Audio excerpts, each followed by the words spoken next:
பேர் என்ன? நம்ம ஏன் காலையில எந்திரிச்சது பிரஷ் பண்றோம் தெரியுமா?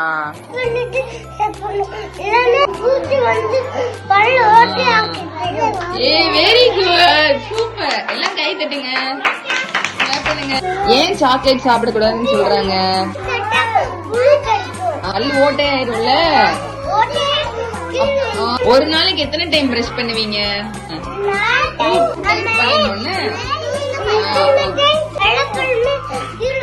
ஆமா, ஸ்ட்ராங்கா இருக்கும்ல. காலையில எந்திரிச்ச உடனே பண்ணணும், நைட்டு தூங்குறதுக்கு முன்னாடி பண்ணணும். ஓகே. டாக்டர் கிட்ட போயிட்டீங்களா? பல் டாக்டர் கிட்ட போனது இல்லையா? நீ போனியா? பல்லு வலிச்சுதா திடீர்னு?